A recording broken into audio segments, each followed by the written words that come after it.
இப்பொழுதும் நம்ம இஸ்ரவேல் தேசத்தினுடைய வரலாறு பக்கங்களை இந்த முதல் பகுதியில் நம்ம பார்க்க போகிறோம். இஸ்ரவேல் தேசத்தினுடைய வரலாறு பக்கங்களில் நம்ம பார்த்து கொண்டு வருவது கானானியர்களை குறித்து. இப்போ எல்லாருக்குமே தெரியும், இப்போ நடந்து கொண்டு இருக்கக்கூடிய பிரச்சனை இஸ்ரவேல் தேசத்துக்கும் பாலஸ்தீனத்துக்கும், அதாவது இஸ்ரேல் ஹமாஸ் வார். அக்டோபர் 7ஆம் தேதி துவங்கிய இந்த போருக்கான முக்கிய காரணங்கள் என்ன அப்படின்னு பார்க்கும்போது, இந்த நிலம், இந்த த லேண்ட் ஆஃப் இஸ்ரேல், இன்றைக்கு இருக்கக்கூடிய இந்த இஸ்ரவேலர்கள் எத்தனை ஆண்டு காலங்களாக இந்த இடத்துல இருந்தாங்க, இந்த இடப்பரப்பு இவங்க கைக்கு எப்படி வந்தது, அதை குறித்து தான் நம்ம படிச்சுட்டு இருக்கிறோம். இஸ்ரவேலர்களுடைய கைகளுக்கு இந்த இடம் வருவதற்கு முன்பாக இந்த பகுதியில் கானானியர்கள் அப்படின்னு சொல்லக்கூடிய ஒரு ட்ரைப் இருந்ததா பரிசுத்த வேதாகத்தின் மூலமாக நம்ம அறிந்து கொள்கிறோம். யார் இந்த கானானியர்கள் அப்படின்னு சொல்லி பார்த்தா, காமினுடைய சந்ததி, காமினுடைய மகன் கானான். இந்த கானான் சபிக்கப்பட்டவன் அப்படின்னு சொல்லி நம்ம பார்க்கிறோம். அதாவது கானான் நோவாவினுடைய பேரன். அந்த நாட்களில் ஒரு கர்த்தருக்கு விரோதமான ஒரு பாவம் செய்திருக்க கூடும், which is very related to sexual immorality, a sexual sin. அது நிமித்தமாக இந்த ஒரு பெரிய ஒரு தண்டனைக்குட்பட்டு ஒரு சபிக்கப்பட்டவனாக காணப்பட்டான் இந்த கானான். இதன் மூலமாக வந்த எல்லா ஜனத்தையும் தான் நம்ம காமனாக, அதாவது டோட்டலாக நம்ம ஒரே ஒரு வார்த்தையில் நம்ம அழைக்கிறோம் கானானியர்கள் அப்படின்னு சொல்லி. இந்த கானானியர்களுடைய கைகளிலிருந்து இந்த தேசத்தை எப்படி கர்த்தர் இஸ்ரவேலர்களுக்கு கொடுத்தார். இன்றைக்கும் பார்த்தீங்கன்னா இஸ்ரவேல் தேசத்தினுடைய பெரிய ஒரு ஆசீர்வாதம் அந்த நாட்டில் இருக்கக்கூடிய தண்ணீர், அந்த வாட்டர். அவ்வளோ ஒரு நல்ல தண்ணீராம், செழிப்புள்ள ஒரு தேசமாக அது காணப்படுறதுக்கு ஒரு முக்கிய காரணம் அது. அது மட்டுமல்ல, இன்னைக்கு என்ன போட்டாலும் விளையக்கூடிய ஒரு நல்ல அக்ரிகல்ச்சரல் பிளேஸாக அது மாறி இருக்கிறதுக்கும் இது ஒரு காரணம். சுற்றி இருக்கக்கூடிய பல தேசங்களில் இல்லாத ஒரு செழிப்பு நம்ம ஏற்கனவே பார்த்தோம். மற்ற தேசங்களில் ஆயில் அப்படின்னு சொல்லக்கூடிய தி ரிச் ரிசோர்ஸஸ் அவங்க கிட்ட இருக்குது. ஆனால் இஸ்ரேல் அந்த மாதிரி சொல்லிக்கிறதுக்கு எந்த ஒரு ரிச்சான ரிசோர்ஸ் கிடையாது. பட் எப்படி இது இன்னைக்கு ஒரு பணக்கார பட்டியலில் இடம் பிடிச்சி உட்கார்ந்துருக்கு. இன்னைக்கு எல்லா பொருளாதாரத்திலையும் வேகமாக வளர்ந்து வராங்க. அதிக நோபல் பரிசு பெற்றவர்கள் பட்டியலில் முதல் இடங்களில் இருக்கிறாங்க.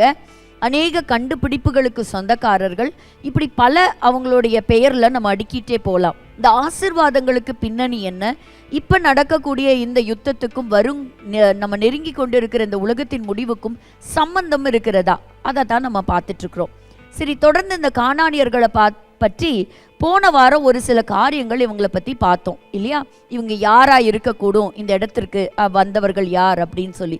இன்றைக்கும் அதோடைய தொடர்ச்சியை தான் நம்ம பார்க்க போகிறோம். வேதத்தின் அடிப்படையிலிருந்து கிட்டத்தட்ட பார்க்கும் பொழுது இந்த கானான் பிரதேசத்தை இஸ்ரவேலர்கள் சுதந்திரித்தது 14ஆவது நூற்றாண்டு, 1406 BC, இயேசு கிறிஸ்துவினுடைய பிறப்புக்கு முன்பாக அந்த இடத்திற்குள்ளாக அவங்க வந்தாங்க. அந்த பகுதிகளை அவங்க ஆக்கிரமிக்க ஆரம்பிச்சாங்க. அவங்க ஆக்கிரமிக்க ஆரம்பிச்சும் இந்த கானானியர்கள் அதிக அளவில் இஸ்ரவேலர்களோடைய தங்கி தான் இருந்தாங்க. முழுமையாக அவங்க வெளியேற்றப்படலை, இந்த கானானியர்களோடைய அவங்க இருந்தாங்க. கானானியர்கள் அப்படின்னாலே தாழ்த்தப்பட்டவங்க, ஹியூமிலியேட்டட் அப்படின்னு சொல்லக்கூடிய ஒரு அர்த்தம் கொண்டது. இதற்கு ஆதாரமாக போன வாரம் நம்ம சில ஆதாரங்கள் பார்த்தோம். அதில் தான் மாரி அப்படிங்கிற ஒரு லெட்டர் கிடச்சிது. அந்த லெட்டரில் அந்த ஒரு பகுதியை அதாவது அந்த நாட்களில் ரொம்ப தொந்தரவு கொடுத்துட்டு இருந்த ஒரு இடப்பகுதி இருந்தது. அந்த இடப்பகுதியை யார் ஆக்கிரமிச்சிருந்தாங்க அப்படின்னா, சில திருடர்களும் கானானியர்களும் அதை ஆக்கிரமிச்சிருக்கிறாங்க அப்படின்னு அந்த லெட்டரில் இருந்த ஒரு நமக்கு ஒரு ஹிண்ட் நமக்கு கிடைச்சிருந்தது. அதை தொடர்ந்து இத்ரிமி அப்படின்னு சொல்லக்கூடிய ஒரு ராஜா, ஸோ அந்த தேசத்தை குறித்து எழுதியிருந்த சில தகவல்கள், அந்த நாடு எப்படிப்பட்ட இடம் அப்படிங்கிற சில தகவல்களையும் அகழ்வாராய்ச்சி மூலமாக சில ஆதாரங்களோட நம்ம சில புகைப்படங்களோட நம்ம பார்த்தோம். இன்னைக்கு நம்ம பார்க்க போகிறது என்னன்னா, இந்த இஸ்ரவேலர்கள் 14ஆவது நூற்றாண்டில் வந்ததுக்கு அப்புறம் தான் இந்த கானான் தேசத்துக்குள்ளே வந்தாங்களா முதல் முறை, இல்லை எகிப்துக்கு அவங்க அடிமைகளாக போகிறதுக்கு முன்பாக அவங்க இந்த கானான் தேசத்தில் குடி இருந்தாங்களா அப்படின்னு சொன்னால் நமக்கு ஏராளமான ஆதாரங்கள் உண்டு. முதல்ல ஆண்டவருக்கு இந்த தேசத்தை வாக்களித்த அந்த பகுதியை நம்ம படிச்சிடலாம். ஆதியாகமம் 15ஆம் அதிகாரம் 14வது வசனத்திலிருந்து வாசிக்கலாம். திரும்ப வருவார்கள். போது 18வது வசனம். உடன்படிக்கை பண்ணி கேனியர், கெனிஷியர், கத்மோனியர், ஏத்தியர், பர்ஷியர், ரெப்பாயிமர், எமோரியர். ஸோ ஏற்கனவே அந்த பகுதியை சில மக்கள் ஆக்கிரமிச்சிருக்கிறாங்க. அதில் எந்தெந்த ட்ரைப் அதில் இருக்கிறாங்கங்கிறது பைபிள் ரொம்ப அழகாக பட்டியலிட்டு காண்பிக்குது. ஆண்டவர் சொல்கிறாரு, இந்த தேசத்தை உன் சந்ததி, யாருடைய சந்ததி? ஆபிரகாமுடைய சந்ததிக்கு நான் தருவேன். 4வது தலைமுறையில் இந்த இடத்த அவங்க டோட்டலாக அவங்க கான்குயர் பண்ணுவாங்க அப்படின்னு ஆபிரகாமுக்கு கர்த்தர் ஒரு உடன்படிக்கை செய்கிறார். பாருங்க, நியாயப்பிரமாணத்தின் தேவன் மோசேயின் காலத்தில், ஆபிரகாமினுடைய காலத்தில் அவர் உடன்படிக்கையின் தேவன். அப்போ இந்த இடத்துல ஒரு உடன்படிக்கை ஆண்டவர் செய்கிறார், உனக்கு இந்த இடத்த நான் கொடுப்பேன் அப்படின்னு. அதில் ஒரு முக்கியமான பகுதி என்ன அப்படின்னு கேட்டிங்கன்னா, இதே அதிகாரத்தில் 16வது வசனத்தினுடைய கடைசி பகுதி ஆண்டவர் சொல்கிறாரு, எமோரியருடைய அக்கிரமம் இன்னும் நிறைவாகவில்லை. அப்போது அதில் ஒரு பர்டிகுலர் பீப்புளை பற்றி சொல்கிறாரு, அவங்களுடைய அக்கிரமம் நாளுக்கு நாள் அதிகமாயிட்டே இருக்குது.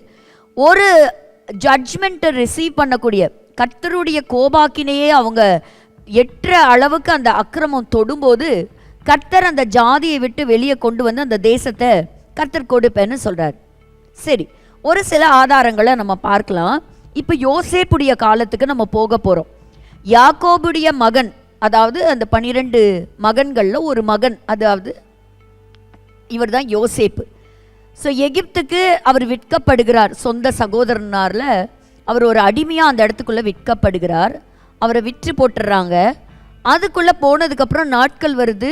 அதே தேசத்தில் கர்த்தர் என்ன செய்கிறாருன்னா, இவரை பார்வோனுக்கு அடுத்த ஒரு இம்பார்ட்டண்ட்டான ஒரு போஸ்ட்டுக்கு கர்த்தர் உயர்த்துறார்.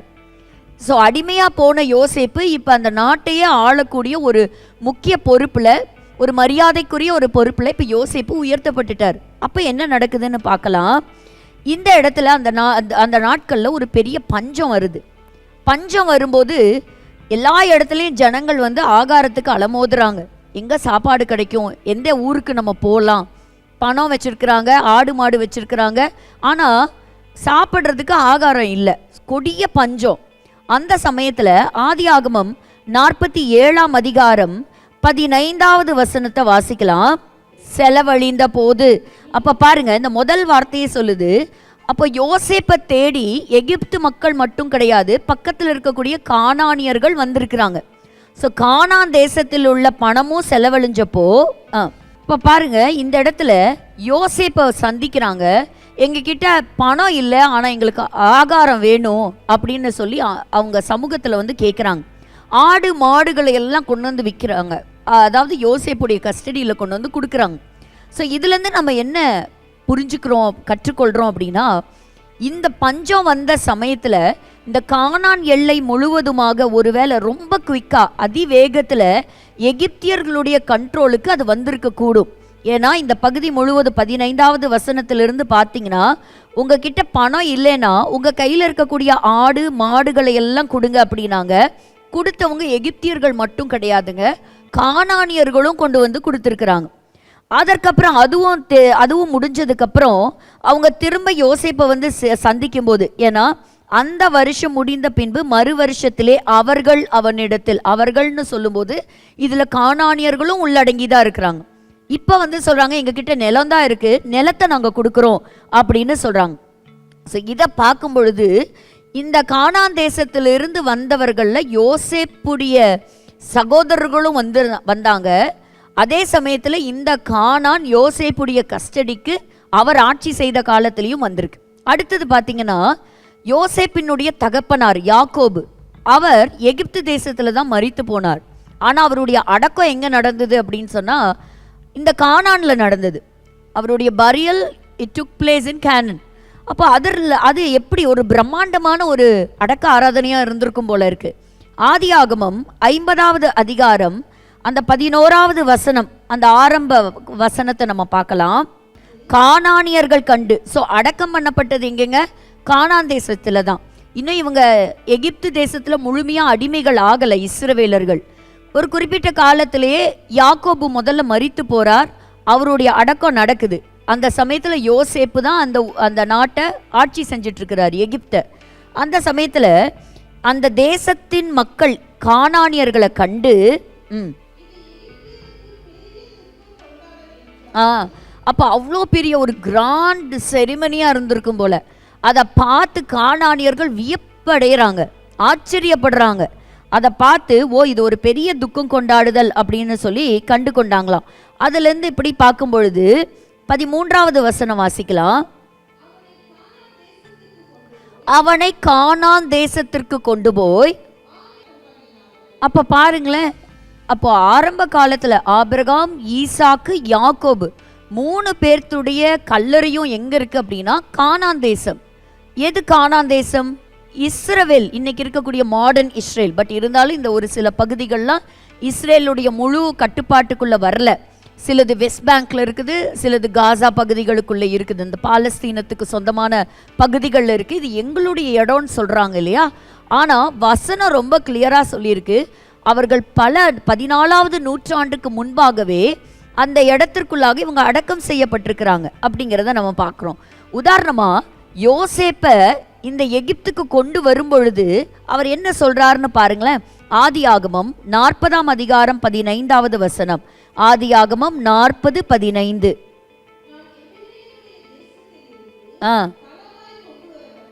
பாருங்க, அப்ப இவர் எங்க இருந்து வந்தாரு? கானான் தேசத்துல இருந்து தான் இவரை பிடிச்சு கொண்டு வந்தாங்க, எகிப்துக்கு அடிமையா கொண்டு வந்தாங்க. ஆனா வசனத்தினுடைய ஆரம்பம் சொல்லுது, நான் எபிரேயருடைய தேசத்திலிருந்து. அப்போ எபிரேயருக்குன்னு ஒரு தேசம் இருந்துதா அப்படின்னு கேட்டால், இந்த கானான் பகுதிகளில் ஒரு பகுதி இந்த முழுக்க இஸ்ரவேலர்களுடைய ஆளுமைக்குள்ளே தான் இருந்திருக்கு. அதனால தான் சொல்கிறாரு, நான் எபிரேயருடைய தேசத்திலிருந்து. So it was called as the land of Hebrew. அதாவது அதில் பாருங்கள், இப்போ இந்த ப்ரெசன்டேஷனுக்கு நேராக நம்ம போகலாம். அதில் அந்த நாட்களில் ஹபீரு அப்படிங்கிற அந்த ஒரு வித்தியாசமான பேர், அதை இப்போ டீகோட் பண்ணி சொல்கிறாங்க. It should represent Hebrew. So நாங்கள் த லேண்ட் ஆஃப் ஹீப்ரூஸ், அதுதான் இந்த வார்த்தையுடைய அர்த்தம். எபிரேயருடைய தேசத்திலிருந்து, த லேண்ட் ஆஃப் ஹீப்ரூஸ். அப்போ கானான் தேசத்திலே ஒரு பகுதி எபிரேயர்களுக்கு சொந்தமான பகுதியாக இருந்திருக்கு அப்படிங்கிறத நம்ம மறுக்கவே முடியாது. ஸோ அதே சமயத்தில் பார்த்தீங்கன்னா இவங்க அந்த இடத்துல இருந்தாங்க அப்படிங்கிறதுக்கு இன்னும் ஒரு ஆழமான ஒரு ஆதாரம் 1 நாளாகம புஸ்தகம் 7ஆம் அதிகாரம் முழுவதும் ஒரு பெரிய ஜீனியாலஜி சார்ட் அங்கே கொடுக்கப்பட்டிருக்கு. ஒரு கம்ப்ளீட் சார்ட்டை நம்மளால் பார்க்க முடியும். அதில் பார்த்தீங்கன்னா இந்த யோசேப்புக்கு ஒரு மகன், அவனுடைய பேர் எப்ராயிம். யோசேப்பினுடைய மகன் எப்ராயிம். இந்த எப்ராயிம்க்கு நிறைய பசங்க இருக்கிறாங்க. இந்த பசங்க என்ன பண்ணுறாங்க, இந்த ஒரு பகுதியை போய் அவங்க காத் அப்படின்னு சொல்லக்கூடிய பகுதி, இந்த பகுதி எதுனா இந்த கானான் பகுதி தான். இந்த பகுதியில் போய் அவங்க சண்டை போடுறாங்க. ஆனால் அதில் கொலை செய்யப்படுறாங்க. பாருங்கள், வாசிங்க 7ஆம் அதிகாரம் 21வது வசனம். 1 நாளாகமம் 7:21. அவர்கள் இவர்களை கொன்று போட்டார்கள். அதாவது அந்த நாட்கள்லேயே இந்த இடத்த அவங்க பிடிக்கிறதுக்காக முயற்சி செஞ்சிருக்க கூடும் அப்படின்னு த ஸ்காலர்ஸ் அவங்க சொல்கிறாங்க. அப்போ பாருங்கள், இந்த இடத்துல அந்த தேசத்தில் பிறந்த காத்தூருடைய ஆடு மாடுகளை பிடிக்க போனார்களாம். அப்போ இந்த காத் நம்ம ஏற்கனவே சொல்லியிருக்கிறோம். இந்த பாலஸ்டைன் அப்படின்னு சொன்னாக்கா என்னென்ன பகுதி அப்படிங்கிறத நம்ம 5 முக்கியமான பட்டணங்களை நம்ம பார்த்தோம். அதில் முக்கியமான ஒரு பட்டணத்தில் ஒரு பட்டணம் இந்த காத் பட்டணம். ஸோ என்ன செய்கிறாங்க, அந்த பட்டணத்தில் போய் அவங்களுடைய ஆடு மாடுகளை பிடிக்க போனபடியால் அவர்கள் இவர்களை கொன்று போட்டார்களாம். ஸோ இந்த எப்ராயிமினுடைய மகன்கள் அந்த நாட்களில் அந்த பகுதிகளை கொலை செய்யப்பட்டாங்க. பட் அதற்கு பின்பாக வந்த சந்ததி அதிகமாக இந்த கானான் பட்டணத்தில் தான் அவங்க குடியிருந்தாங்க. அந்த பெண் பிள்ளைகளை குறித்ததான ஒரு சின்ன குறிப்பும் அந்த இடத்துல எழுதப்பட்டிருக்கு. அடுத்ததான் நமக்கு கிடைக்கக்கூடிய ஒரு தகவல் என்ன அப்படின்னா, அமர்னா அப்படின்னு சொல்லக்கூடிய சில கடிதங்கள். ஸோ அந்த கடிதங்கள் என்ன அப்படின்னா, கானான் தேசத்தில் இருந்த ராஜாக்கள் உதவி கேட்டு எகிப்தில் இருக்கக்கூடிய பார்வோனுக்கு கடிதம் எழுதுகிறாங்க. என்ன கடிதம் எழுதுகிறாங்கன்னா, எங்கள் தேசத்தின் மீது, எங்கள் பட்டணத்தின் மீது கொஞ்சம் மக்கள் வந்து போர் செய்ய வர்றாங்க, அவங்க எங்களை ஆக்கிரமிக்கிறாங்க, அதனால் எங்களுக்கு உதவி செய்ய வாங்க அப்படின்னு சொல்லி எகிப்துக்கு சில கடிதங்கள் எழுதியதா இந்த அமர்னா கடிதங்கள் நமக்கு வெளிப்படுத்துது. இந்த லெட்டரில் they say a group of nomads invaded Canaan by the name Habira, Apiru, Hapiru. So இந்த மாதிரி ஒரு பெயர்கள். இப்போது இந்த எழுதுனது யார் அப்படின்னு கேட்டிங்கன்னா, கேசேர் அப்படிங்கிற பட்டணத்திலேருந்து பார்வோனுக்கு கடிதம், எருசலேம்லேருந்து பார்வோனுக்கு கடிதம், இப்படியெல்லாம் கடிதங்கள் போகுது. ஸோ இந்த ஹபிரு அப்படிங்கிற மக்கள் யார் அப்படின்னு அதை டீகோட் பண்ணும்போது it very much closely refers to Hebrew. So இந்த the people of Hebrew speaking people யார் அவங்க? ஸோ டீஃபால்ட்டாக அவங்க இஸ்ரவேலர்கள் தான். அதே மாதிரி மெர்னெப்தா ஸ்டேல். ஸோ நான் ஏற்கனவே இந்த மெர்னெப்தா ஸ்டேல வேறு ஒரு இடத்துல நம்ம இந்த கல்வெட்டை நம்ம பார்த்தோம். உங்களுக்கு ஞாபகம் இருக்கா? இந்த 7 வருஷம் கொடிய பஞ்சம் எகிப்து தேசத்தில் இருந்தது அப்படிங்கிறத இந்த வேதத்தை தாண்டி நமக்கு இருக்கக்கூடிய ஒரு முக்கியமான ஆதாரம் எது அப்படின்னா இந்த மெர்னெப்தா கல்வெட்டு தான். அந்த கல்வெட்டில் இந்த பஞ்சத்தை குறித்த ஒரு குறிப்பு உண்டு. இந்த ப்ரெசன்டேஷன் கொஞ்சம் போடுங்களேன். இஸ்ரவேலர்கள் இந்த இஸ்ரேல் இந்த மக்களை குறித்த ஒரு குறிப்பு இருக்குது. அப்போவே நம்ம இன்னொரு குறிப்பு என்ன பார்க்கணுன்னா, ஒரு தேசம் ஒரு வெற்றியை கொண்டாடுறாங்க அப்படின்னு சொன்னால் அதை ரொம்ப அழகாக அந்த இடத்துல கல்வெட்டுகளில் பதிச்சு வச்சுருப்பாங்களாம். ஆனால் அதே ஒரு தோல்வி, இப்படி ஒரு 10 வகையான ஒரு பிளேக் அந்த தேசம் சந்திக்குது, இப்படியெல்லாம் இருக்கும்போது அவங்க என்ன செய்வாங்க அப்படின்னா அதை டோட்டலாக மறைச்சிருவாங்களாம். அந்த டைரெக்டாக நம்ம அந்த கானானியர்களுடைய கல்வெட்டுக்கு நேராக நம்ம போகலாம். இந்த பிபிடியில்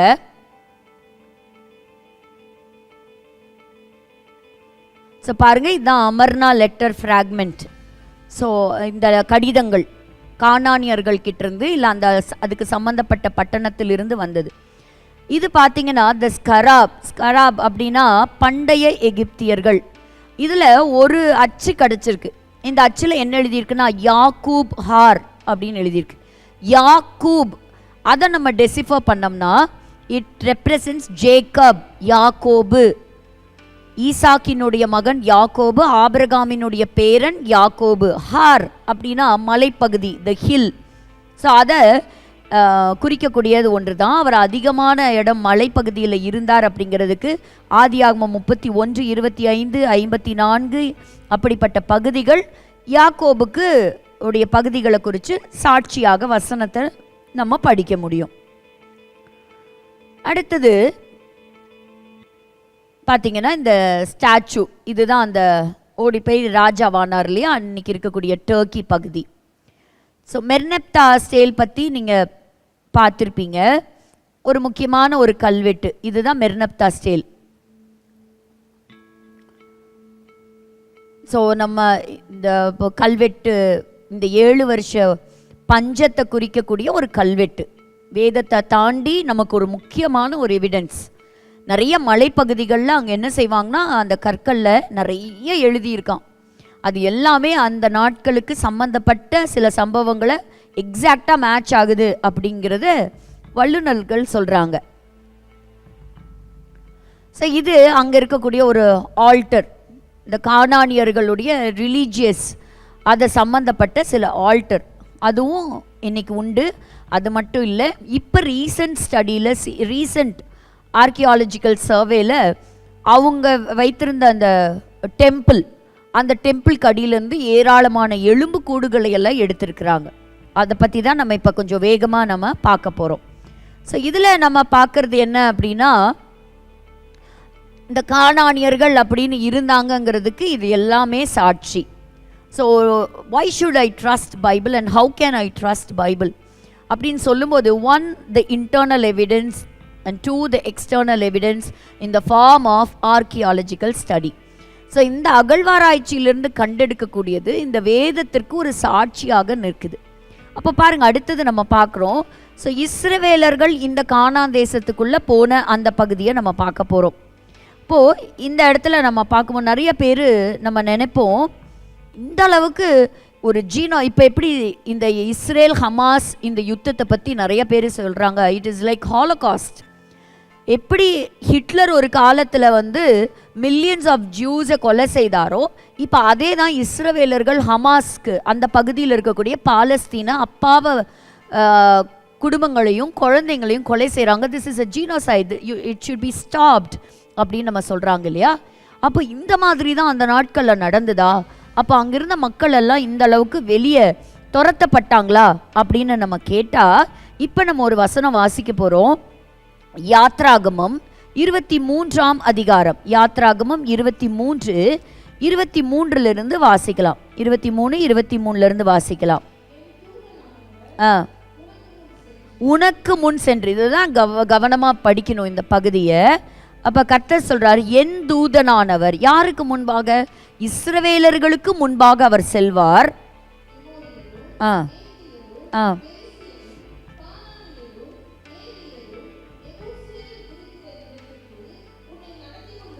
உன்னை நடத்தி கொண்டு போவார். So it was the perfect plan of the lord God. இது அவங்க செலக்ட் பண்ண லேண்டும் கிடையாது, அவங்க பலத்தில் போய் யுத்தம் பண்ணி அவங்க ஜெயிக்கவும் கிடையாது. அப்போ பைபிளில் சொல்லப்பட்டிருக்கு, இருக்கிற இடத்திற்கு உன்னை கர்த்தர் நடத்தி கொண்டு போவார், அவர்களை நான் அதம் பண்ணுவேன். ஸோ அந்த பீப்புளை யார் டிஸ்ட்ராய் பண்ணா அப்படின்னு கேட்டால், not the Israelites but maybe through them, but it was a hand of a lord God. So கர்த்தருடைய வல்ல கரம் தான் இதை செய்தது அப்படிங்கிறத தான் இந்த வசனத்திலிருந்து நம்ம கற்றுக்கொள்கிறோம். அடுத்தது, இப்போ அடுத்த முக்கியமான பாயிண்ட் 24. அப்போ பாருங்க, ஒரு கொடுமையான அருவருப்பான ஒரு ரிலீஜியஸ் பிராக்டிஸ் அந்த ஊரில் இருந்திருக்கு. ரெண்டாவது, சேவிக்க கூடாது, செய்கைகளின்படி செய்யாத. அப்படின்னா அதை ப்ராக்டிஸ் பண்ணாத, முதல்ல அந்த காடை நீ ஃபாலோ பண்ணாத, வர்ஷிப் பண்ணாத. ரெண்டாவது, அந்த மக்கள் செய்ததை நீ செய்யாத. அப்படின்னா அப்படி என்ன அவங்க செஞ்சாங்க? அப்போ அவ்வளோ அருவருப்பானது அந்த மக்கள் செய்தாங்க. நிர்மூலம் பண்ணு, உடைத்து போடு. அப்போ அந்த ஊர் முழுக்க அவ்வளோ சிலை இருந்திருக்குது, ஒரு டிஃப்ரெண்ட் ப்ராக்டிஸ், ரிலீஜியஸ் ப்ராக்டிஸ் இருந்திருக்கு. ஆண்டவர் சொல்கிறாரு, அந்த இடத்த நீ போய் சுத்திகரிக்கணும்னு சொல்கிறாரு. கர்த்தராகிய தேவனை மட்டும்தான் நீ சேவிக்கணும். அடுத்தது,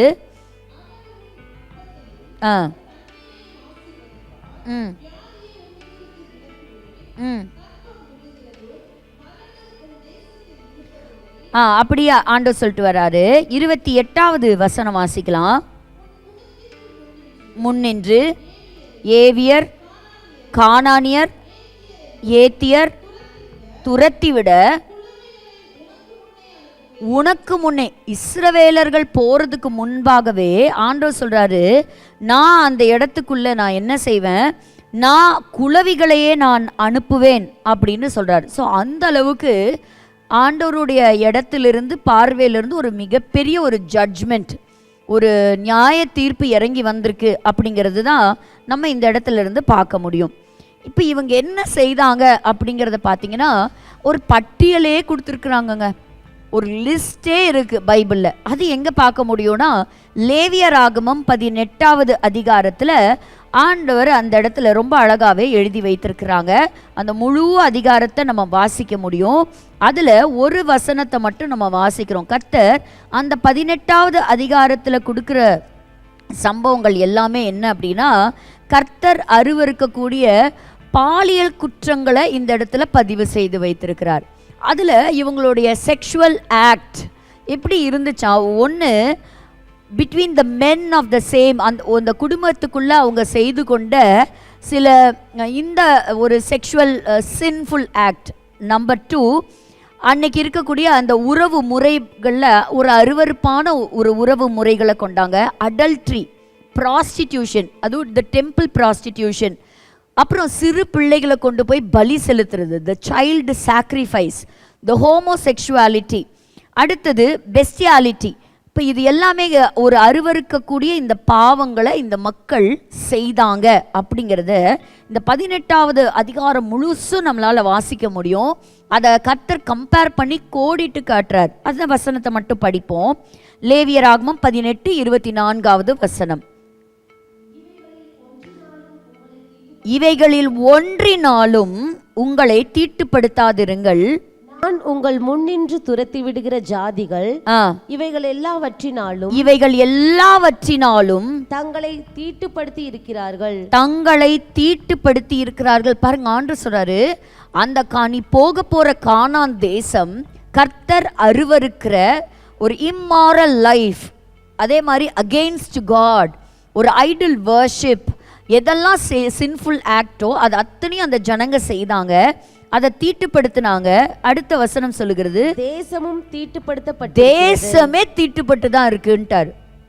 தேசம் தீட்டுப்படுத்தப்பட்டு இருக்கிறது. 25வது வசனம், ஆகையால் அதன் அக்கிரமத்தை விசாரிப்பேன். சோ கர்த்தர் அந்த அக்கிரமத்தை நான் விசாரிப்பேன், தேசம் தன் குடிகளை கக்கி போடும். பாருங்க, God says the land will vomit them. அவ்வளோ அருவருப்பை செய்த ஜனங்கள் சொல்லி தேசமே அவங்கள வாந்தி பண்ணி போட்டுருமா. அப்படிப்பட்ட பாவத்துக்கு உட்பட்டவர்களா இருந்தாங்க இந்த மக்கள். அப்போ இந்த பாவத்தின் பட்டியல் எதெல்லாம் அவங்க செய்தாங்க அதை நீங்க ஃபாலோ பண்ணக்கூடாது. And whatever do's and don'ts, பாருங்க, ஒரு சின்ன குழந்தைக்கு சொல்லித்தர மாதிரி ஆண்டவர் இந்த நியாய பிரமாணத்தை ஒவ்வொன்றும் ஒரு ஃபேமிலி லைஃப் எப்படி இருக்கணும், ஒரு சோஷியல் லைஃப் எப்படி இருக்கணும், ஆண்டவரை எப்படி நம்ம ஆராதிக்கணும், எப்படி நம்ம க்ளீனாக வச்சுக்கணும், இப்படி ஒவ்வொன்றுக்கும் டாக்டரின் கொடுத்து கிட்டத்தட்ட 613 கட்டளைகள் கற்பனைகள் இந்த இஸ்ரவேலர்களுக்கு பார்த்து செல்ல பிள்ளைகளாட்டும் கர்த்தர் கொடுத்தார் ஆண்டவர். ஆனால் இந்த ஜனங்கள் ஒரு காலகட்டத்தில் அவர் எதெல்லாம் செய்யக்கூடாதுன்னு சொன்னாங்களோ அதை இவங்க செய்த பொழுது, நாட்கள் வந்தபோது அதே தேசம் இவங்களையும் கக்கி போட்டுருச்சு. முதல் ராஜ்யமாகிய இஸ்ரவேல் ராஜ்யம் உடைக்கப்பட்டு அசீரியர்களுக்கு அடிமைகளாக போனாங்க. அதே போல அது 720வது நூற்றாண்டில் நடந்தது. 580 BCயில் அடுத்த யூதா ராஜ்யமும் உடைக்கப்பட்டு பாபிலோனியர்கள் கொண்டு போயிட்டாங்க. ஸோ கர்த்தருடைய பார்வையில் யார் பாவம் செய்தாலும் அந்த பாவத்துக்குரிய தண்டனை உண்டு. இன்னைக்கு நம்ம கிருபையின் நாட்களில் நம்ம இருக்கிறோம் அப்படின்னு சொல்லிட்டு பரிசுத்தம்ங்கிற வார்த்தையை ரொம்ப அண்டர் எஸ்டிமேட் பண்ணக்கூடாது. கர்த்தருடைய பரிசுத்தம் ஒரு நாளுமே குறையாது. God never changes. அவருடைய பரிசுத்தம் என்றைக்குமே மாறவே மாறாது. அன்னைக்கு எதை கர்த்தர் அதை எதிர்பார்த்தாரோ இன்னைக்கும் எதிர்பார்ப்பது அவர் ரத்தம் சிந்தி சம்பாதித்த அந்த சபை கிட்ட தான் அப்படிங்கிறத நம்ம ஒரு நாளும் மறக்கவே கூடாது. சரி, அப்படி இவங்களோட ரிலீஜியஸ் ப்ராக்டிஸ் எப்படி இருந்தது அப்படிங்கிறத மட்டும் நான் ஒரு கோடிட்டு காண்பித்து இன்னைக்கு இருக்கக்கூடிய அந்த கரண்ட் நியூஸையும் நம்ம பார்த்துடலாம். பாருங்க, நம்ம ஏற்கனவே பார்த்தோம். ஸோ இந்த பாவத்தினால தான் இந்த ஜனங்களை கர்த்தர் நியாயம் விசாரித்தார். இந்த வேதத்தை தாண்டி இந்த ஜனங்கள் இப்படிப்பட்டவர்களாக இருந்தாங்க அப்படிங்கிறது கிறிஸ்துவின் பிறப்புக்கு 100 ஆண்டுகளுக்கு முன்பாக ஃபைலோ அப்படின்னு சொல்லக்கூடிய ஒரு ஃபினிக்கன் ஸ்காலர், அவரும் இவங்களுடைய ஆதி காலத்து ரிலீஜியஸ் ப்ராக்டிஸை எழுதி வைத்திருக்கிறார். உகாரித் அப்படின்னு சொல்லக்கூடிய இவங்களுடைய லிட்ரேச்சர் அதுவும் கண்டெடுக்கப்பட்டது. ஸோ அதுவும் இன்னைக்கு ஆதாரங்களாக இருக்குது இந்த மக்கள் இப்படி இருந்தாங்க அப்படிங்கிறது. இதில் இந்த கானானியர்களுக்கு முக்கியமான கடவுள் யார் அப்படின்னு கேட்டிங்கன்னா ஏல். இதெல்லாம் தெரிஞ்சுக்கணுமா? தெரிஞ்சுக்கோங்க. பின்னாடி வரக்கூடிய பாடத்தில் கம்பேர் பண்ணி பார்க்குறதுக்கு உங்களுக்கு வசதியாக இருக்கும். இந்த ஏல் கடவுளுடைய மனைவி தான் அஷேரா. இந்த கடவுள்னு இவங்க சொல்லக்கூடிய இந்த ஏலுக்கு 3 சகோதரிகள். அதில் தான் ஒன்று அஸ்தரேத். நியாயாதிபதிகளினுடைய புஸ்தகம் 10ஆம் அதிகாரம் 6வது வசனத்தில் இந்த பெயர் மென்ஷன் பண்ணப்பட்டிருக்கு. இந்த ஏழுக்கு 70 குழந்தைங்க. அதில் அதிகமான குழந்தைங்கள இந்த ஏழே கொண்டாச்சான். அதில் ஒரு முக்கியமான குழந்தை தான் பாகால், பால் அப்படின்னு நம்ம சொல்கிறோம் இல்லையா, இந்த பாகால். அது மட்டும் இல்லை, தன்னுடைய சொந்த குமாரத்திகளையே அந்த கதாபாத்திரங்களை கொலை செய்திருக்கு. இப்படி அதில் இருக்கக்கூடிய ஒரு சிஸ்டர், அதான் பாலினுடைய ஒரு சிஸ்டர், இது ஒரு கடவுள் அனத் அப்படின்னு சொல்லக்கூடியது. இதெல்லாம் தான் இந்த பிபிடி க்ளோஸ் பண்ணிக்கலாம். இந்த அனத் இந்த இடத்துல she was a god of passion, she was a god of war and she was called to be god of violence. ஏன்னு கேட்டால் பாலுக்கு யாராவது எதிரிகள்லாம் இருந்தால் அந்த இடத்துக்கு படையெடுத்து போய் அந்த சண்டை போட்டு இதெல்லாம் ஜெயிக்குமா, அந்த மாதிரிலாம் உண்டு. இதில் இவங்க ரொம்ப அருவருப்பு என்ன அப்படின்னா, இவங்க மட்டும் செய்யக்கூடாதுன்னு இஸ்ரவேலர்களுக்கு சொன்னாங்க இல்லையா, அது இவங்களும் அவங்க செய்தாங்க. பாருங்க, இந்த மோலேக் அந்த கடவுள்களையும் இந்த இஸ்ரவேல் ராஜாக்கள் அதை ப்ராக்டிஸ் பண்ணாங்க. குழந்தைங்களை கொண்டு போய் பலி செலுத்தினாங்க. அதுல 2 முக்கியமான ராஜாக்கள் யார்? அவங்க மனாசேவை நம்ம பார்க்க முடியும், ஆகாசை பார்க்க முடியும். இவங்க எல்லாருமே கொண்டு போய் அவங்களுடைய குழந்தைங்களை கொண்டு போய் பலி செலுத்தினாங்க. ஸோ கர்த்தருடைய பார்வையில் இது எல்லாமே ஒரு அருவருப்பாக இருந்தது. சின்ன சின்ன குழந்தைங்க, அது மட்டும் இல்லை, ஒரு வீடு கட்டும் போதோ ஒரு பில்டிங்கை கன்ஸ்ட்ரக்ட் பண்ணும்போது என்ன செய்வாங்களாம், ஒரு சின்ன குழந்தைய கொண்டு போய் நரபலி செலுத்துவாங்களாம். இது எல்லாருக்குமே ஆதாரங்கள் உண்டு. இந்த கானானியர்கள் வணங்கிய கோவில் அப்படின்னு கண்டுபிடிக்கப்பட்ட அந்த கோவில் கடியில் இருந்து தான் ஏகப்பட்ட ஏராளமான சின்ன பிள்ளைகளுடைய எலும்பு கூடுகளை எல்லாம் அவங்க கண்டெடுத்திருக்கிறாங்க. அதை தாண்டிலும் இந்த டெம்பிளில் இருக்கக்கூடிய அந்த ப்ரீஸ்ட் அண்ட் ப்ரீஸ்டஸ் அவங்க பார்த்தீங்கன்னா, ஸோ டோட்டலாக ஒரு cult practice and they were temple prostitutes. So இப்படி இவங்க அந்த கோவில் விபச்சாரிகளாக இருக்கிறதுனால என்ன அவங்களுக்கு இருக்குமா, அவங்களுடைய தெய்வங்களை அவங்க சந்தோஷப்படுத்துறதாகவும் அந்த நாட்டில் அவங்களுடைய விளைச்சல் நல்லா கிடைக்கும் அப்படிங்கிறதாகவும் இவங்களுக்கு ஒரு பிலீஃப் இருந்திருக்கிறதையும் நம்ம பார்க்குறோம். இப்படி ஏராளமான அருவருப்பான சில பாவங்கள், அந்த ஒரு இம்மாரல் லைஃப் அவங்க வாழ்ந்ததுனால இந்த கானானியர்களுக்கு எதிர்த்து இவங்க போகலை, பட் ஆண்டவரே போனார். ஒரு வசனத்தை மட்டும் வாசிப்போம். உபாகமம் 9:4 வசனம். உபாகமம் 9:4. உன் தேவனாகிய கர்த்தர் அவர்களை உனக்கு முன்பாக துரத்துகையில் நீ உன் இருதயத்திலே என் நீதியின் நிமித்தம் இந்த தேசத்தை சுதந்தரித்துக் கொள்ளும்படி கர்த்தர் என்னை அழைத்து வந்தார் என்று சொல்லாயாக. என்னுடைய நீதி, the Israelites were so righteous அப்படின்னு சொல்லக்கூடாது. அப்படி சொல்ற அளவுக்கு ஒண்ணுமே இல்லை, அப்படி நீ சொல்ல வேண்டாம். அந்த ஜாதிகளுடைய ஆகாமியத்தின் நிமித்தமே கர்த்தர் அவர்களை உனக்கு முன்பாக துரத்தி விடுவார். 2 ரீசனுங்க. ஒன்று, இந்த ஜனங்கள் செய்த பாவம், கர்த்தர் இந்த ஜனங்களை துரத்தி ஆபிரகாம், ஈசாக்கு, யாக்கோபுக்கு கொடுத்த வாக்குத்தத்தத்தை கர்த்தர் நினைவு கூர்ந்து இந்த இஸ்ரவேலர்களுக்கு இந்த தேசத்தை கொடுத்தார். ஸோ கானானியர்கள் அந்த அளவுக்கு கர்த்தருக்கு விரோதமாக பாவம் செய்தாங்க. இந்த கானானியர்கள் இருந்த முற்காலத்திலே ஆபிரகாம் இந்த இடத்துல குடியிருந்தார், ஈசாக்கு இருந்தார், யாக்கோபு இருந்தார். இவங்க அடிமைத்தனத்தில் போயிட்டு வந்ததுக்கப்புறம் அந்த லேண்டை டோட்டலாக கான்குயர் பண்ணாங்க. பட் ஸ்டில் கடவுள் கொடுத்த அந்த இன்ஸ்ட்ரக்ஷன் படி அவங்க முழுசாக கானானியர்களை துரத்தாமல் ஒரு பகுதி மக்களை அவங்க வச்சுக்கிட்டதுனால தான் அந்த பாவத்தை இவங்களே ப்ராக்டிஸ் பண்ணவும் ஆரம்பித்தாங்க. சரி, இப்படி இருக்கிற இந்த காலத்தில் இப்படி தான் இந்த லேண்டு வந்தது. இந்த லேண்டு கிட்டத்தட்ட அவங்களுக்கு 2500 வருஷங்களாக கிடையாது. இந்த லேண்ட் வந்து இவங்களுக்கு இப்போ தான் கிடச்சிருக்கு. இந்த 20th century தான் இன்றைக்கி இருக்கக்கூடிய மாடர்ன் இஸ்ரேல் அப்படிங்கிற ஒரு நாடு வரைபடத்திலேயே சேர்க்கப்பட்டிருக்கு. இது இப்படி சேர்க்கப்படும் அப்படிங்கிறதும் வேதத்தின் கடைசி காலத்திற்கு கர்த்தர் கொடுத்த ஒரு அறிகுறி. இந்த இஸ்ரவேல் தேசத்துக்கு மட்டும் கொடுத்த இந்த தீர்க்க தரிசனங்களை நம்ம பார்த்தோம். என்றைக்கும் நம்ம கன்ஃபியூஸ் பண்ணக்கூடாது. இஸ்ரவேல் அப்படின்னு சொன்னால் அவங்களுடைய வாக்குத்தத்தம் எல்லாம் நிலத்து ஒரு லேண்டுக்கான ப்ராமிஸை நோக்கி தான் இந்த 39 புஸ்தகங்களும் எழுதப்பட்டிருக்கு. பட் சபைக்கு கர்த்தர் கொடுத்துருக்கிற வாக்குத்தத்தங்கள் வேற. சபையும் இஸ்ரவேலும் நம்ம மிக்ஸ் பண்ணக்கூடாது. அப்போ இந்த வேதத்தில் எழுதப்பட்ட தீர்க்க தரிசனங்களை யார் கூட ஒப்பிட முடியும்? அவங்க கூட மட்டும்தான் ஒப்பிட்டு பார்க்க முடியும். ஒப்பிட்டு பார்க்கும்பொழுது இன்னைக்கு அத்திமரம் துளிர்த்து இன்னைக்கு தேசம் இன்னைக்கு உருவாக்கப்பட்டிருக்கிறத நம்ம பார்க்குறோம். சரி, இப்போது இந்த வாரில் நமக்கு பார்க்கக்கூடிய ஒரு முக்கியமான விஷயம் என்னன்னு கேட்டிங்கன்னா, US secretary general mister Antony Blinken அவர் ஒரு பயங்கரமான சமாதான பேச்சுவார்த்தையை நடத்த எவ்வளோ முயற்சி செய்கிறாரு. எஜிப்சியன் லீடர்ஸ் எல்லாம் மீட் பண்ணுறாரு. அங்கே இருக்கக்கூடிய பிணை கைதிகள் கம்ப்ளீட்டாக அவங்க மீட்கப்படணும் அப்படிங்கிறத, அவங்க ரிலீஸ் ஆஃப் ஹாஸ்டேஜஸை பற்றி பேசிகிட்டு இருக்கிறாங்க. இருந்தாலும் டென்ஷன்ஸ் நிலவிட்டே தான் இருக்குது. நம்ம சொல்ல வேண்டாம், ஒருத்தர் ரொம்ப அழகாக சொன்னார், 3வது உலகப்போர் வரும்னு நினைக்காதீங்க, நம்ம ஏற்கனவே 3வது உலகப்போரில் தான் ட்ராவல் பண்ணிகிட்டு இருக்கிறோம் அப்படின்னு ரொம்ப பயமாகவும் இருந்தது, ஒரு அச்சுறுத்தலுக்கான ஒரு வார்த்தையாகவுமே இருந்தது. ஸோ இன்றைக்கும் இந்த ரெட் சி ரொம்ப நாளாக அங்கே போகக்கூடிய இந்த வியாபார கப்பல்களை எல்லாம் இந்த ஏமன் நாட்டிலிருந்து இந்த ஹூத்தீஸ் அவங்க தாக்குதல் நடத்திட்டு இருக்கிறாங்க. கிட்டத்தட்ட 45% அங்கே போகக்கூடிய கப்பலுடைய போக்குவரத்து குறைஞ்சிருக்கு. இந்த குளோபல் ட்ரேடை இன்க்ரீஸ் ஆகும்னு சொல்கிறாங்க. அது மட்டும் இல்லை, பாருங்கள், இப்போ ஓவராலாக அரிசிக்கு தட்டுப்பாடு வந்திருக்குங்கிற நியூஸ் நம்ம கேட்குது. ஒன்று, இந்தியா எக்ஸ்போர்ட் பண்ணக்கூடிய அந்த ரைஸை குறைச்சிருக்கு. ஏன்னா இன்னைக்கு அதிகமான மக்கள் தொகை, நாட்டை நம்ம பார்க்கணும்.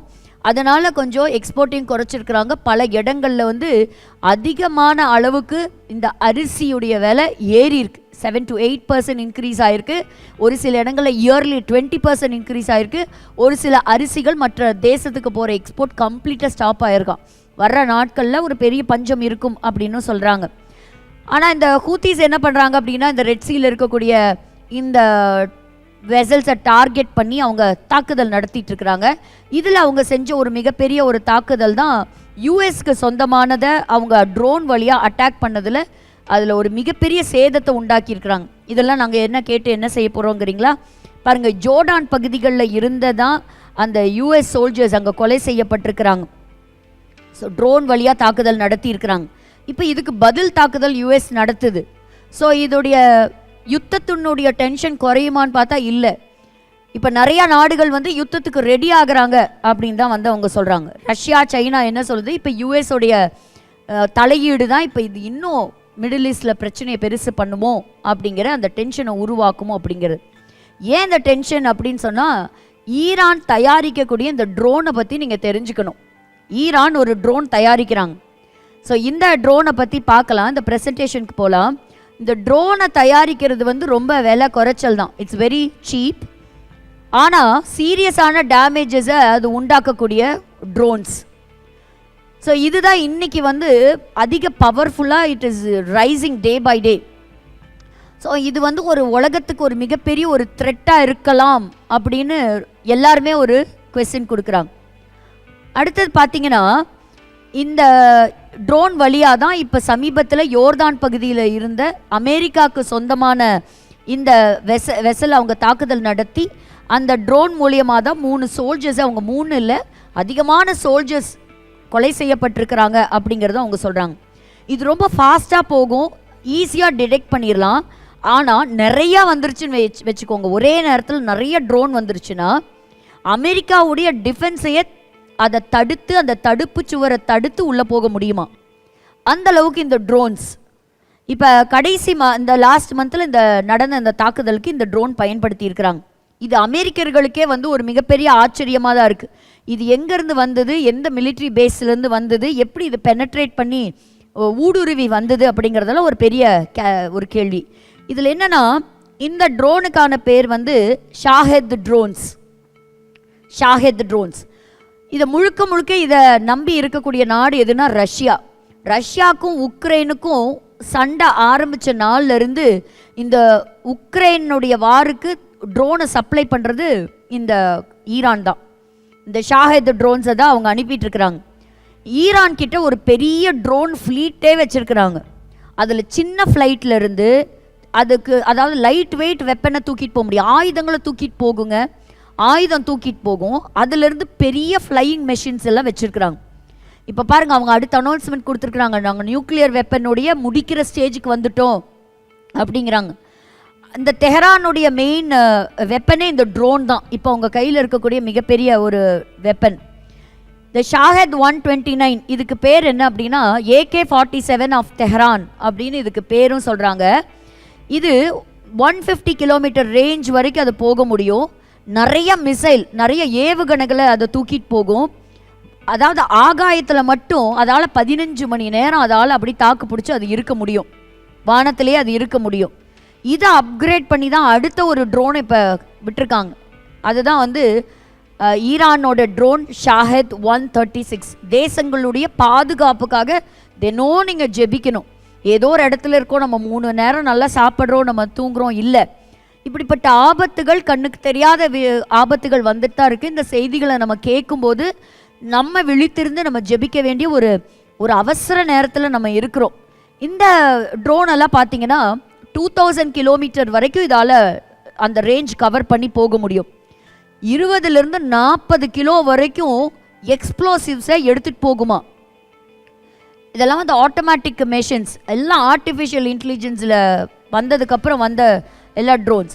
இது இப்போ எங்கே டார்கெட் போகணுமோ அந்த டார்கெட்டை ஃபிக்ஸ் பண்ணி அனுப்புனீங்கன்னா எல்லா இந்த குண்டுக்கு வெடிக்க வைக்கிற மருந்துகளை எல்லாம் எடுத்துக்கிட்டு எந்த இடத்துக்கு போகணுமோ அதுக்கு குறிக்கப்பட்டிருக்கிற அந்த டார்கெட்டில் போய் வச்சு அங்கே போய் வெடிச்சிரும், ஒரு பெரிய தாக்குதலை கொண்டு வரும். ஸோ இதை மாதம் அவங்களால ப்ரொடியூஸ் பண்ண முடியும். உன்னோட விலை கிட்டத்தட்ட $20,000. ஸோ இது 1980வது வருஷத்துலேயே இதை ஆரம்பிச்சிட்டாங்க. இப்போ ரேப்பிடாக இதோடைய அட்வான்ஸ்மெண்ட்ஸ் வந்துட்டே இருக்குது.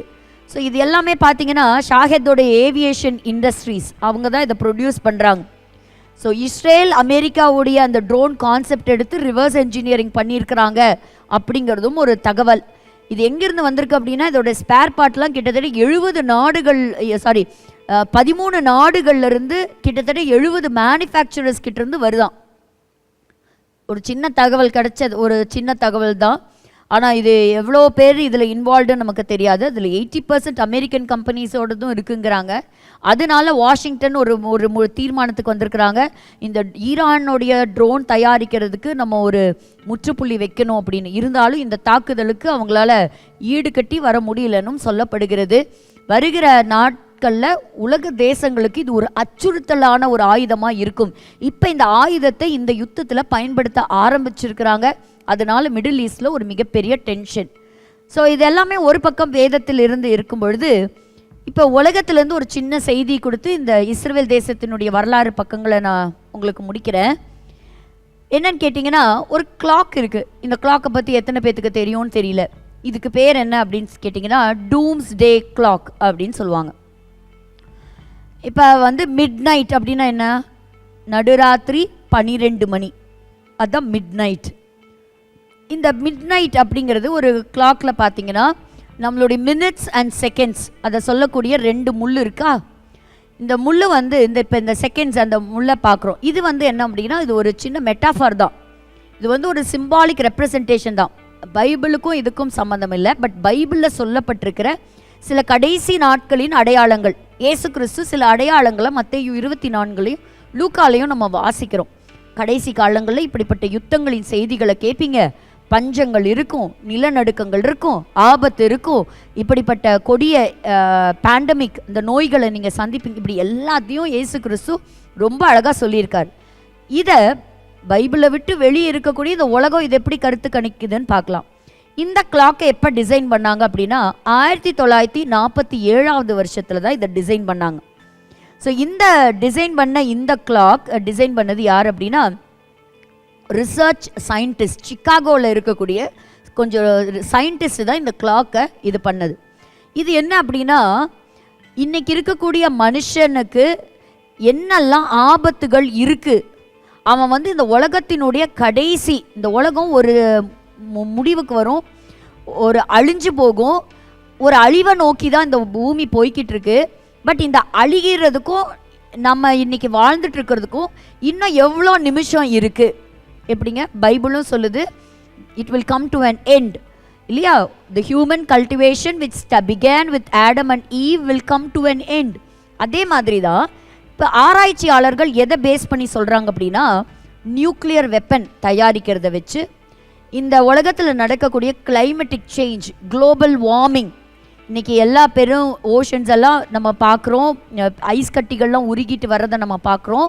ஒரு நியூயார்க்குடைய சர்வே சொல்கிறாங்க ஒரு குளோபல் வார்மிங் வந்தால் அங்கே இருக்கக்கூடிய ஸ்டாச்சு ஆஃப் லிபர்ட்டி அவ்வளோ பெரிய சிலை, அதுவே மேலே தான் கட்டியிருக்காங்க, அதோடைய இந்த கை வரைக்கும் வருமா, தண்ணி நியூயார்க்கை அழிக்குமா.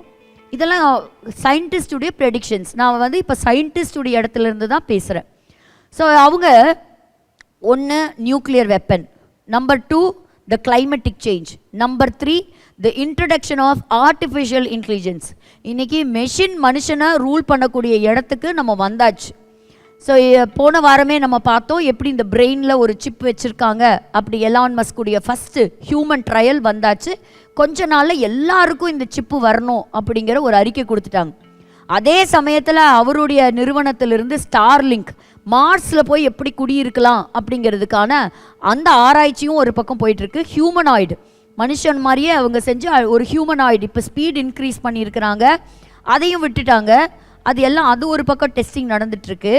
அடுத்தது பார்த்திங்கன்னா வார், யுத்தங்கள், Russia Ukraine war, Israel Hamas war. இப்போ நிறைய நாடுகள், ஸ்வீடன்லாம் 200 வருஷங்களாக யுத்தத்துக்கே வரல, இப்போ அனௌன்ஸ்மெண்ட் கொடுத்துருக்குறாங்க people get ready, we are at war, we might enter into வார்லாம் சொல்கிறாங்க. நிறையா நாடுகள் யுத்தங்களில் இருக்குது, யுத்தத்தை சந்திச்சுட்டு இருக்கிறாங்க, ஆயத்தமாயிட்டு இருக்கிறாங்க. ஸோ இந்த பேராமீட்டர்ஸை பேஸ் பண்ணி இந்த கிளாக்குக்கு டைம் செட் பண்ணுவாங்க. இந்த டைம் கூடும் குறையும். சரி, இந்த டைமை வந்து செட் பண்ணாங்கன்னு சொன்னோம் இல்லையா, அது எப்போ செட் பண்ணாங்க? 1947 வருஷம் அவங்க செட் பண்ணும்போது அதோடைய டைம் வந்து 17 நிமிஷம். உலகம் ஒரு முடிவுக்கு வரும். முடிவுக்கு வர்றதுக்கு இன்னைக்கு என்ன இது 17 நிமிஷங்கிறத அவங்க செட் பண்ணாங்க. இது செட் பண்ணி இப்போ ஏன் இதை செட் பண்ணாங்க அப்படின்னா, இந்த பூமியில் நம்ம இருக்கணும், நம்மளுடைய அடுத்த ஜெனரேஷன் இந்த பூமியில் பாதுகாப்பாக இருக்கணும் அப்படின்னா இதெல்லாம் தவிர்க்கப்படணும், இதெல்லாம் இந்த யுத்தங்கள் நிறுத்தப்படணும், குளோபல் வார்மிங் அதை நம்ம அட்ரஸ் பண்ணணும், இந்த இஷ்யூஸ் எல்லாம் நம்ம பார்க்கணும், இந்த இன்ட்ரடக்ஷன் ஆஃப் நியூ டெக்னாலஜி புதுசாக மனுஷன் கண்டுபிடிச்சி விட்டுட்டே இருக்கிறான் ஒவ்வொரு நாளும். பட் இதெல்லாமே ஒரு ஆபத்தை நோக்கி தான் போகுது அப்படிங்கிறத தான் ஒரு சிம்பாலிக் டைம் பீஸில் நம்ம சொல்கிறதுக்கு அவங்க முயற்சி செய்கிறாங்க. 77 வருஷமாக இந்த கிளாக் ஓடிட்டு தான் இருக்குது, இன்னும் நிற்கலை. இங்கே போட்டிருக்கேன் பாருங்கள் இந்த டைம் எல்லாம். இது ஒவ்வொரு தடவையும் இந்த நியூக்ளியர் வெப்பன் அதை ஆரம்பிக்கும் போது, அதை கண்டுபிடிக்கும் போது, இந்த பேண்டமிக் வரும்போது 17 நிமிஷத்தில் தொடங்கினது 2022 7 நிமிஷமாக மாறி இருக்குது. 2007 5 நிமிஷம், 2020 it was 6 minutes, and then 2022 it was 5 minutes. 2002 it was 5 minutes, and 2015 it was 3 minutes, and ஃபைனலாக இப்போ 2020 இந்த பேண்டமிக் வந்தது இல்லையா, கோவிட், உலகம் முழுக்க கோவிட் வந்தது இல்லையா, இந்த கோவிட் வந்தப்போ 2020 17 நிமிஷத்தில் தொடங்கின இந்த கிளாக்குடைய டைம் 100 செகண்ட்ஸ், 100 நொடிகள். இந்த 2024 ஜனவரி மாதம் இந்த டைம் செட் பண்ணியிருக்கிறாங்க. மிட் நைட்டை ரீச் பண்ணுறதுக்கு, 12 மணியை ரீச் பண்ணுறதுக்கு. 12 மணிங்கிறதுனா என்ன அப்படின்னா, இந்த உலகம் ஒரு க்ளோசிங் ஸ்டேஜுக்கு வந்துருச்சுன்னு அர்த்தம். அதுதான் மிட் நைட் அப்படின்னு சொல்கிறது. பயப்பட வேண்டாம், ஏன்னா பைபிளில் எழுதப்பட்டிருக்கிற ஒரு காலங்கள். பட் இந்த பூமி இன்னும் இருக்கும், இன்னும் 1000 வருஷம் அரசாட்சி இந்த பூமி பார்க்க தான் போகுது. பட் அப்படி ஒரு பேண்டமிக், இந்த ஒரு நிசப்தமான ஒரு இடத்துக்கு இந்த பூமி வரப்போகுது அப்படிங்கிறத தான் மிட் நைட் அப்படிங்கிற வார்த்தையை வச்சு குறிக்கிறாங்க. 2024 இந்த இஸ்ரேல் ஹமாஸ் வார் இப்போ எல்லாம் தொடங்கினதுக்கப்புறம் இது இப்போ செட் பண்ணியிருக்கிற time, we are very close to midnight and it is 90 seconds. So which states ஒரு பெரிய குளோபல் த்ரெட் எல்லா மக்களுக்கும் இருக்குது. வர்ற நாட்கள் எப்படி இருக்குன்னு தெரியல. We are slowly moving towards the midnight, which says we are coming to the end of the world. It is a symbolic and serious warning to the humanity by the research scientists. வேதமும் அப்படி தான் சொல்லுது. அவருடைய வார்த்தைகள் ஒன்றும் மொழியாது. மறுபடியும் அடுத்த வாரம் இஸ்ரவேல் தேசத்தினுடைய வரலாறு பக்கங்கள் தொடரும்.